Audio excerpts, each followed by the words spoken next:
Virginia Woolf was born Adela and Virginia Stephen at 22 Hyde Park Gate in Kensington, London. Her parents were Julia Princep Duckworth Stephen and Sir Leslie Stephen, 1832-1904. Julia Stephen was born in British India to Dr. John and Maria Patel Jackson. Julia was the niece of the photographer Julia Margaret Cameron and first cousin of the temperance leader Lady Henry Somerset. Julia moved to England with her mother, where she modeled for pre-Raphaelite painters such as Edward Burne-Jones. Julia named her daughter after the Patel family, Adeline after Lady Henry's sister, Adeline Marie Russell, Duchess of Bedford, and Virginia, the name of yet another sister of Lady Henry's, who died young, but also of their mother, Julia Zent. Woolf was educated by her parents in their literate and well-connected household. Her parents had each been married previously and been widowed, and, consequently, the household contained the children of 3 marriages. Julia had 3 children from her first marriage to Herbert Duckworth, George, Stella, and Gerald Duckworth. Leslie had previously been married to Harriet Marion, Minnie, Thackeray, 1840-1875, the daughter of William Makepeace Thackeray, and they had 1 daughter, Laura Makepeace Stephen, who was diagnosed as being developmentally disabled and lived with the family until she was institutionalized in 1891. Julia and Leslie had 4 children together: Vanessa Stephen, later known as Vanessa Bell, 1879, Phoebe Stephen, 1880, Virginia, 1882, and Adrian Stephen, 1883. Sir Leslie Stephen's eminence as an editor, critic, and biographer, and his connection to William Thackeray, meant that his children were raised in an environment filled with the influences of Victorian literary society. Henry James, George Henry Lewis, and Virginia's honorary godfather, James Russell Lowell, were among the visitors to the house. Julia Stephen was equally well connected. Her aunt was a pioneering early photographer Julia Margaret Cameron, who was also a visitor to the Stephen household. Supplementing these influences was the large library at the Stevens house, from which Virginia and Vanessa were taught the classics and English literature. As was common at that time, their brothers Adrian and Julian, Phoebe, were formally educated and attended the University of Cambridge, a disparity that Virginia noted and condemned in her writing. The sisters did, however, benefit indirectly from their brothers' university contacts, as they brought their new intellectual friends home to the Stevens drawing room. Although Virginia would not attend university, she was tutored in Greek by 2 women, Clara Pater and Janet Case, whose instruction would influence her later work, especially her 1925 essay on not knowing Greek. According to Woolf's memoirs, her most vivid childhood memories were not of London but of St. Ives, Cornwall, where the family spent every summer until 1895. The Stevens summer home, Talland House, looked out over Porthminster Bay, and is still standing, though somewhat altered. Memories of these family holidays and impressions of the landscape, especially the Godrevy Lighthouse, informed the fiction Woolf wrote in later years, most notably to the lighthouse. She describes why she felt so connected to Talland House in a diary entry dated March 22, 1921. Why am I so incredibly and incurably romantic about Cornwall? Once past, I suppose, I see children running in the garden. The sound of the sea at night, our almost 40 years of life, all built on that, permeated by that, so much I could never explain. The sudden death of her mother in 1895, when Virginia was 13, and that of her half-sister Stella 2 years later, led to the first of Virginia's several nervous breakdowns. After her mother and half-sister, she quickly lost her surrogate mother, Stella Duckworth, as well as her cherished brother Thoby, when he was in his mid-20s. She was, however, able to take courses of study, some at degree level, in ancient Greek, Latin, German and history at the Ladies' Department of King's College London between 1897 and 1901. This brought her into contact with some of the early reformers of women's higher education, such as the principal of the Ladies' Department, Lillian Faithfull, one of the so-called Steamboat Ladies, Clara Pater and George War. Her sister Vanessa also studied Latin, Italian, art and architecture at King's Ladies Department. In 2013, Woolf was honored by her alma mater with the opening of a building named after her on Kingsway. The death of her father in 1904 provoked her most alarming collapse, and she was briefly institutionalized. She spent time recovering at her friend Violet Dickinson's house, and at her Aunt Caroline's house in Cambridge.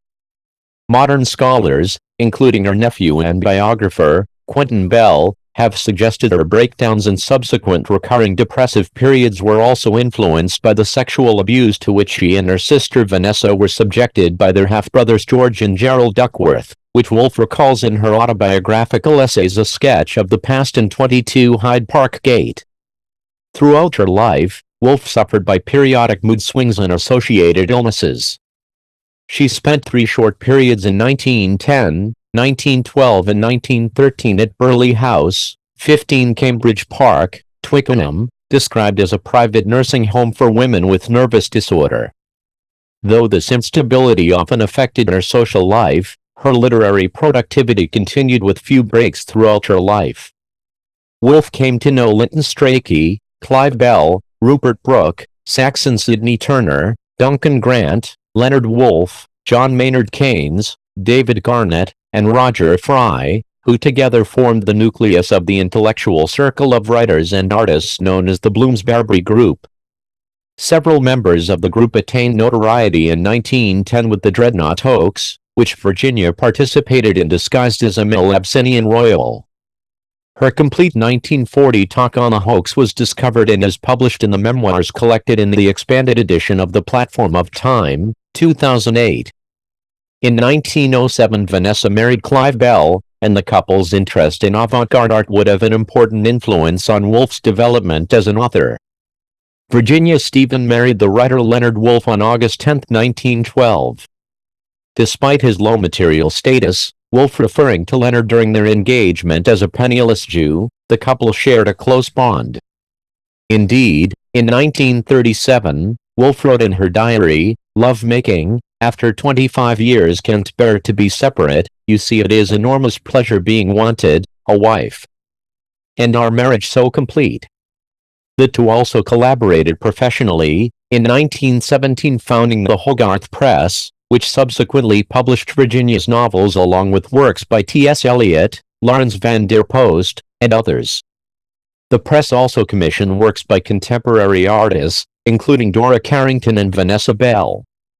Woolf believed that to break free of a patriarchal society that women writers needed a room of their own to develop, and often fantasized about an outsider's society where women writers would create a virtual private space for themselves via their writings to develop a feminist critique of society. Though Woolf never created the outsider's society, the Hogarth Press was the closest approximation, as the Woolfs chose to publish books by writers that took unconventional points of view to form a reading community. Until 1930, Woolf often helped her husband print the Hogarth books as the money for employees was not there. Both the Woolfs were internationalists and pacifists who believed that promoting understanding between peoples was the best way to avoid another world war, and chose quite consciously to publish works by foreign authors of whom the British reading public were unaware. The first non-British author to be published was the Soviet writer Maxim Gorky. The book Reminiscences of Leo Nikolaevich Tolstoy in 1920, dealing with his friendship with Count Leo Tolstoy. Starting in October 1914, Leonard and Virginia Woolf lived at 17 The Green, Richmond. Leonard talks about it in his autobiography Beginning Again, 1964. In early March 1915, the couple moved to nearby Hogarth House, Paradise Road. In 1919, the Woolfs purchased the Roundhouse in Pipe Passage, Lewis. The same year they discovered Monk's House at nearby Rodmell, which both she and Leonard favored because of its orchard and garden. They then bought Monk's House and sold the Roundhouse. The ethos of the Bloomsbury Group encouraged a liberal approach to sexuality, and in 1922 she met the writer and gardener Vita Sackville West, wife of Harold Nicholson. At the time, Sackville West was the more successful writer both commercially and critically, and it was not until after Woolf's death that she became considered the better writer. After a tentative start, they began a sexual relationship, which, according to Sackville West in a letter to her husband dated August 17, 1926, was only twice consummated. However, Virginia's intimacy with Vida seems to have continued into the early 1930s. Sackville West worked tirelessly to lift up Woolf's self-esteem, encouraging her not to view herself as a quasi-reclusive inclined to sickness who should hide herself away from the world, but rather offered praise for her liveliness and sense of wit, her health, her intelligence and achievements as a writer. Sackville West led Woolf to reappraise herself, developing a more positive self-image, and the feeling that her writings were the products of her strengths rather than her weakness. Starting at the age of 15, Woolf had believed the diagnosis by her father and his doctor that reading and writing were deleterious to her nervous condition, requiring a regime of physical labor such as gardening to prevent a total nervous collapse. This led Woolf to spend much time obsessively engaging in such physical labor. Sackville West was the first to argue to Woolf she had been misdiagnosed, and that it was far better to engage in reading and writing to calm her nerves, advice that was taken. Under the influence of Sackville West, Woolf learned to deal with her nervous ailments by switching between various forms of intellectual activities such as reading, writing and book reviews, instead of spending her time in physical activities that sapped her strength and worsened her nerves. Sackville West chose the financially struggling Hogarth Press as her publisher in order to assist the Woolfs financially. Seducers in Ecuador, the first of the novels by Sackville West published by Hogarth, was not a success, selling only 1,500 copies in its first year, but the next Sackville West novel they published, The Edwardians, was a bestseller that sold 30,000 copies in its first 6 months. Sackville West novels, though not typical of the Hogarth Press, saved Hogarth, taking them from the red to the black. However, Woolf was not always appreciative of the fact that it was Sackville West's books that kept the Hogarth Press profitable, writing dismissively in 1933 of her servant girl novels.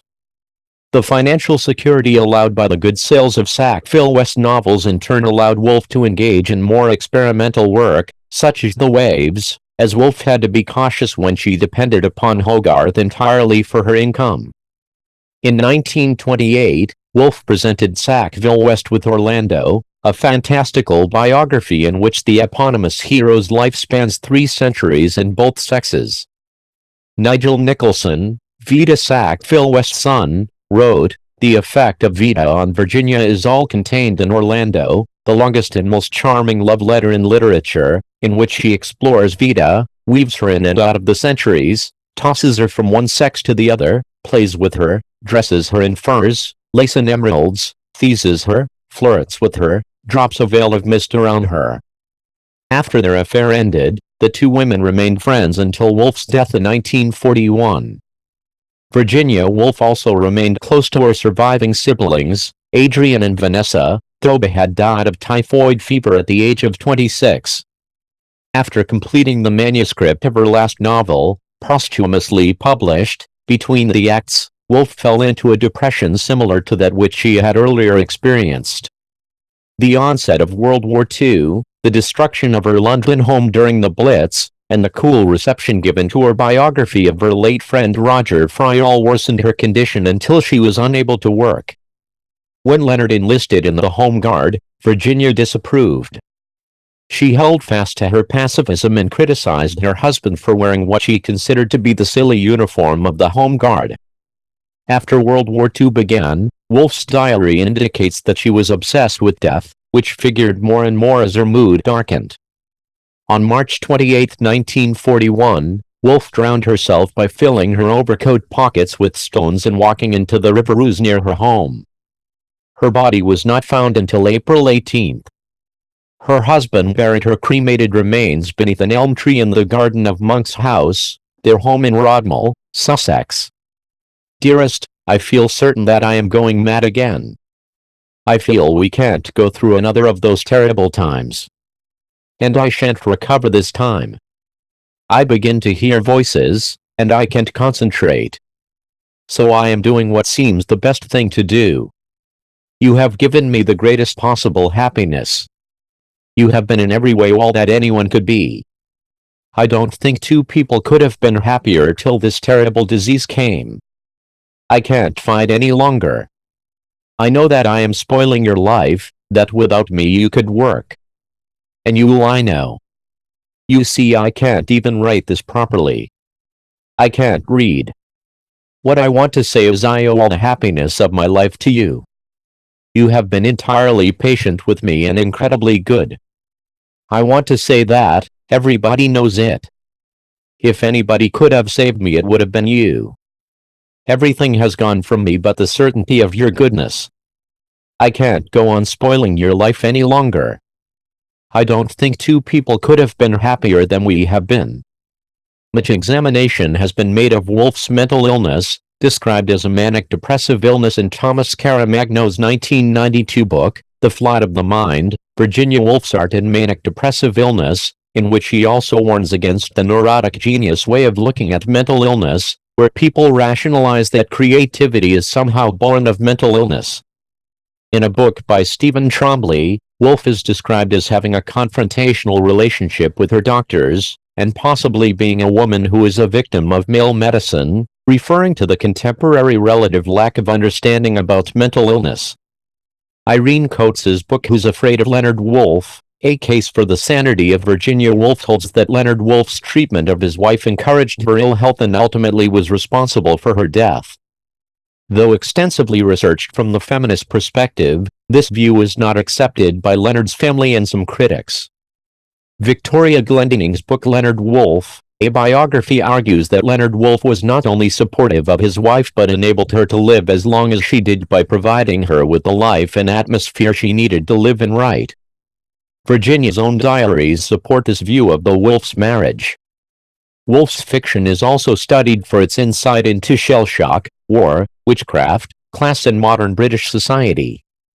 Woolf is a major novelist and one of the pioneers among modernist writers using stream of consciousness as a narrative device, alongside her contemporaries Marcel Proust, Dorothy Richardson and James Joyce. Woolf's reputation declined sharply after World War II, but her importance was re-established with the growth of feminist criticism in the 1970s. She began writing professionally in 1900. The first of her writings to be accepted for publication, Haworth, November 1904, a journalistic account of a visit to the Bronte family home at Haworth, was published anonymously in a women's supplement to a clerical journal, The Guardian, in December 1904. From 1905 she wrote for the Times literary supplement. Her first novel, The Voyage Out, was published in 1915 by her half-brother's imprint, Gerald Duckworth and Company Limited. This novel was originally titled Mellambrosia, but Woolf repeatedly changed the draft. An earlier version of The Voyage Out has been reconstructed by Woolf scholar Louise de Salvo and is now available to the public under the intended title. De Salvo argues that many of the changes Woolf made in the text were in response to changes in her own life. Woolf went on to publish novels and essays as a public intellectual to both critical and popular acclaim. Much of her work was self-published through the Hogarth Press. Virginia Woolf's peculiarities as a fiction writer have tended to obscure her central strength. She is arguably the major lyrical novelist in the English language. Her novels are highly experimental, a narrative, frequently uneventful and commonplace, is refracted, and sometimes almost dissolved, in the character's receptive consciousness. Intense lyricism and stylistic virtuosity fuse to create a world overabundant with auditory and visual impressions. The intensity of Virginia Woolf's poetic vision elevates the ordinary, sometimes banal settings, often wartime environments, of most of her novels.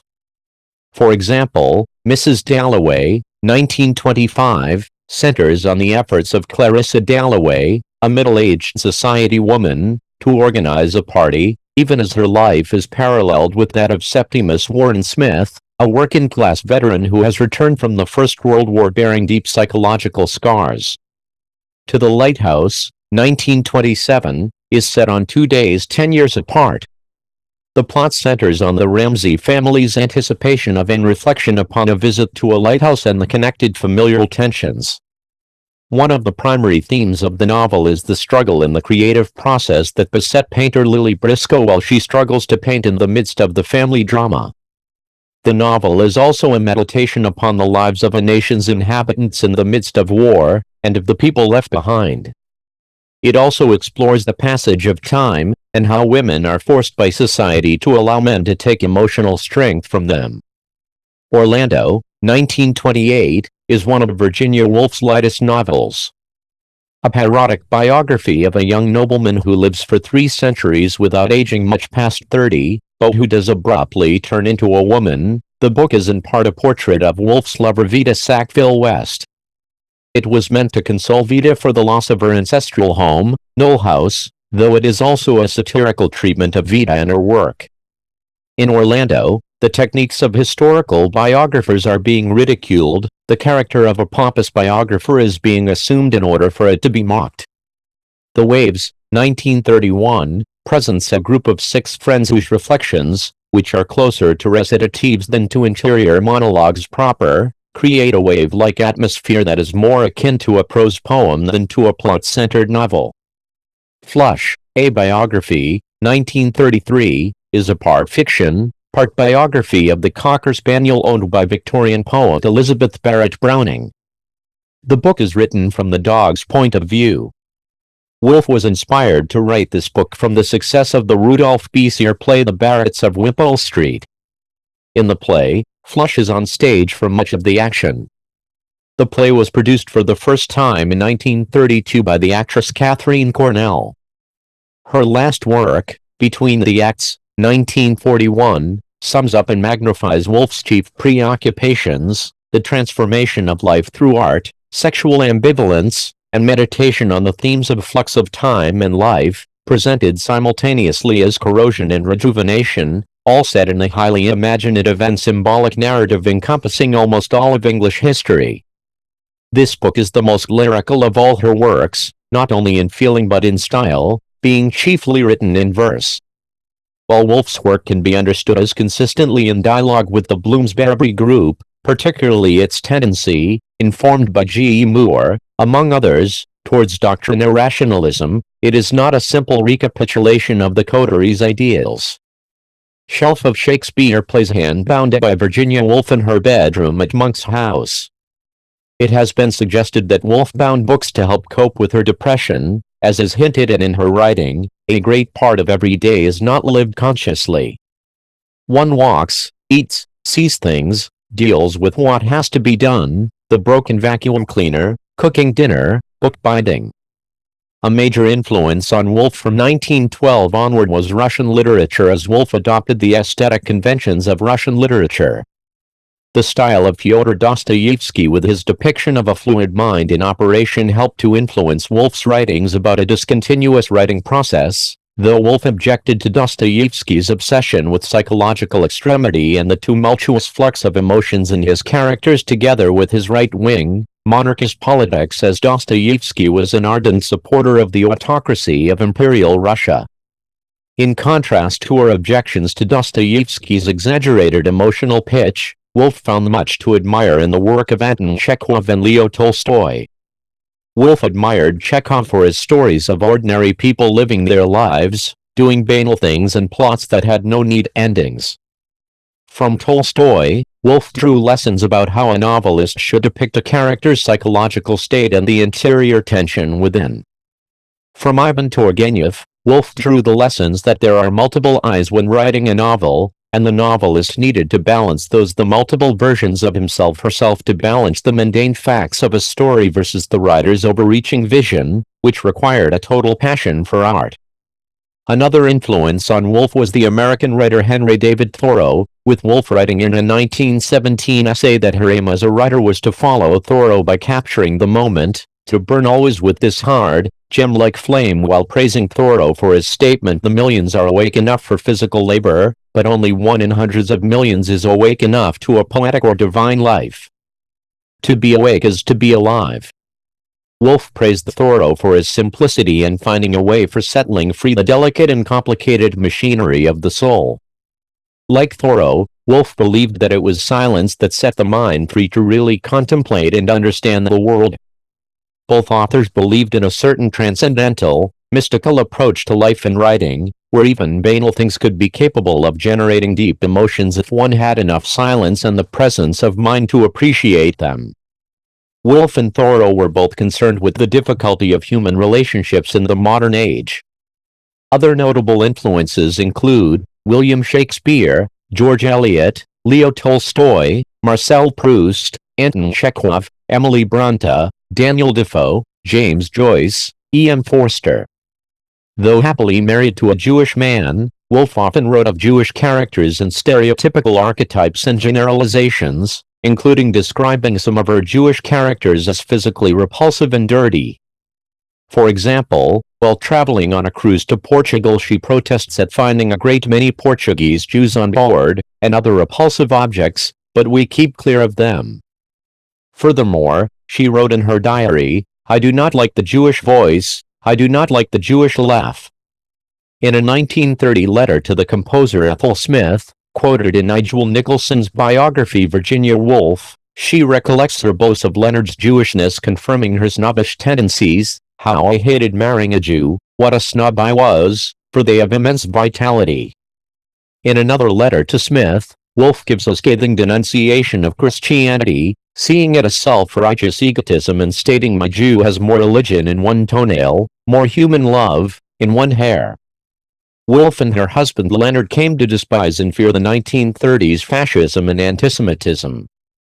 Her 1938 book Three Guineas was an indictment of fascism and what Woolf described as a recurring propensity among patriarchal societies to enforce repressive societal mores by violence.